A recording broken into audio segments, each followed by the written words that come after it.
I'm Kevin Davis, and this is the Catholic Family Podcast, and I'm very happy to be joined by Father Lehtoranta from St. Gertrude the Great. And, well, Father is here to give us an update about the church in Cincinnati, Ohio. He's very gracious to come on and let us know what's going on, which we really appreciate here at the Catholic Family Podcast. We love good news, honestly. It's one of the great things that in a world that's full of chaos and bad news, it seems, on a constant basis, it's good to hear good things happening, good things moving forward. And I see it fairly often with people in Cincinnati. I see it in Nigeria. I see a lot of forward growth, and Father's here to tell us a little bit about what's going on in Cincinnati. So, Father, thank you for coming on. And what's up with St. Gertrude's? Uh, Bishop McGuire, who is our pastor, he has started his international episcopal visits. Bishop Dolan always used to travel abroad, and most of the times he went to Mexico and then also to South America. He went to France frequently. So in this month, in January, Bishop McGuire, he made his first episcopal visit to Mexico.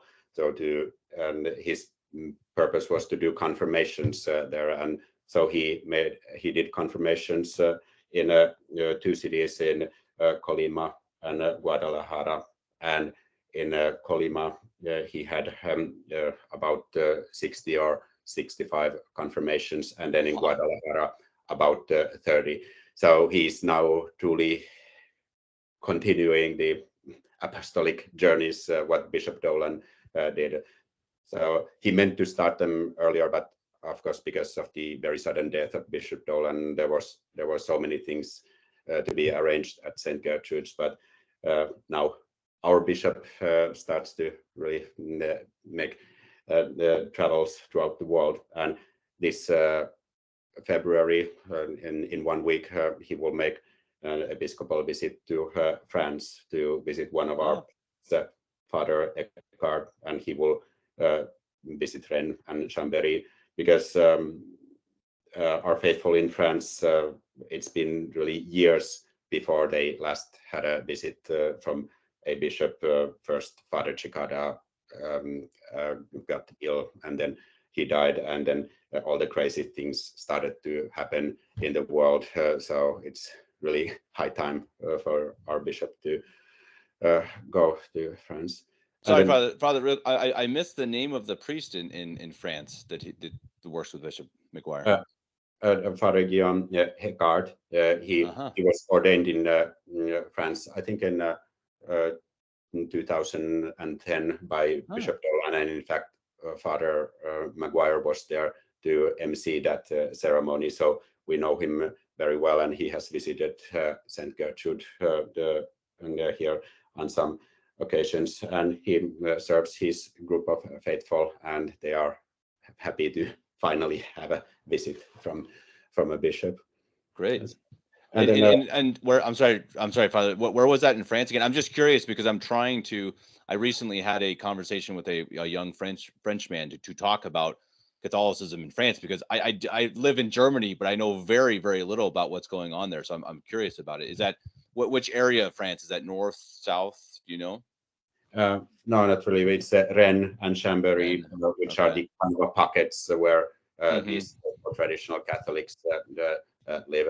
But I'm kind of happy that now we have a bishop to do the travels, so as a priest can stay here and take care of our ministry here at St. Gertrude's, and then at our missions as well. Great, perfect. Then there was another reason though why Bishop McGuire went to Mexico, and that was ordination. So he ordained to the diaconate one of the seminarians of the Companions of Jesus and Mary, and this is a group of traditional clergy who are based in Argentina. And all this happened because last year, actually it was very shortly before Bishop Dolan died, they lost their own bishop, Bishop Morello, Andres Morello, and their group have seminarians, and one had already been ordained to subdiaconate, and then their bishop died, and it took a long time for them to arrange their affairs, and which is something we understand and sympathize very much. So in Mexico, Bishop McGuire met Father Contreras, who is the superior of this group, and ordained this young subdeacon to diaconate. So that was also another important reason why he went to Mexico. Good news. Boy, we love to see that. I was fortunate enough to be in Omaha in December when there were six subdeacons ordained to diaconate. It's beautiful. One from Argentina as well. I know he'll be going back to Argentina. I think one from Poland, one from Scotland, and I think the rest from America. So it's a beautiful. That's under Bishop Pivarunas, and it's a glorious thing to see. And I know compared to 50 years ago, it's very small numbers, but for our modern times, you get 6 or 7 or 8 deacons being, traditional deacons. That's a very good news. Yes, and it's and then it will be this spring 1 year since the ordinations of our 4 priests to the priesthood.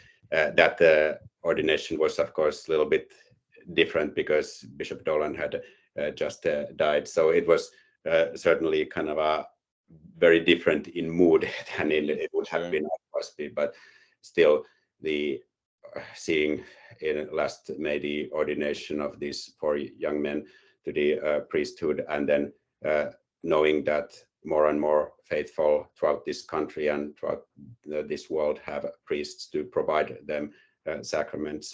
That was, even though it was sad to lose our bishop, it was also immense joy to 1 week after his funeral see this glorious ordination. But I wanted to mention you also that one of those priests, Father Thomas Ojeka, who is now works in his home country, Nigeria, he has written his memoirs. So I'm now working to publish and edit his autobiography. So I have the proof copy already, and then at some point during Lent, it should be available for purchase. So I'm slowly kind of starting my own book publishing projects, and Father Ojeka's story is really fascinating because he used to be in the Novus Ordo seminary in Nigeria, but eventually when he little by little learned about the truth,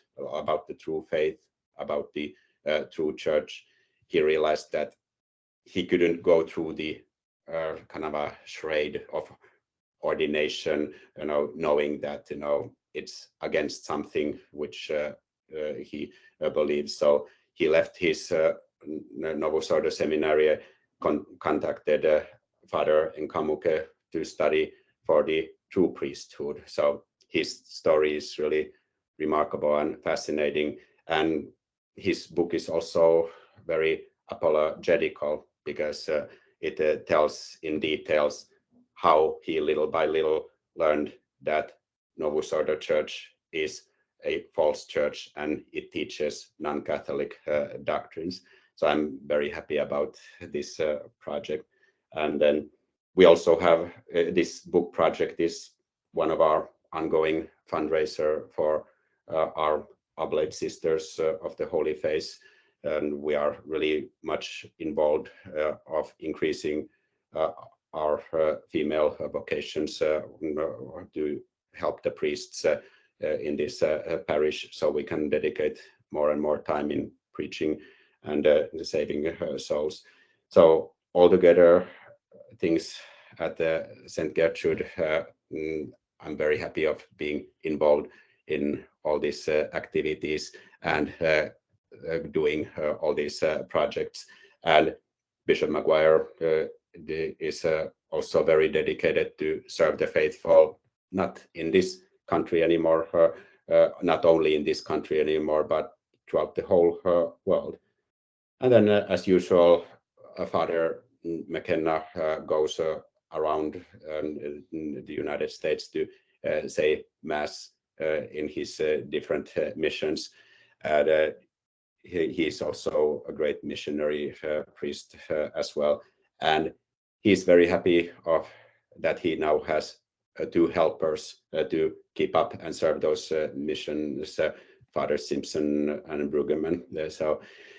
So I'm very happy of all these positive and great events at St. Gertrude's, and we truly have been blessed with so many great and wonderful things, after the shocking death of Bishop Dolan.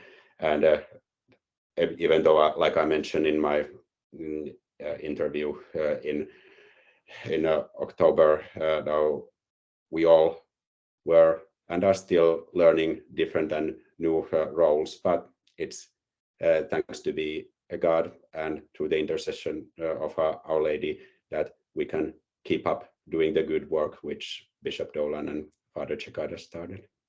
That's beautiful, Father, and I can't recommend enough. I have obviously haven't read this book from the young Nigerian priest, but it's the stories that I did a podcast with Father Nkamika, and it's just incredible. Such a different life, and it's just different, and just the way he's so nonchalant about how he says it. Oh, I've only been robbed at gunpoint twice, and just like as an American, I'm like, wait, what?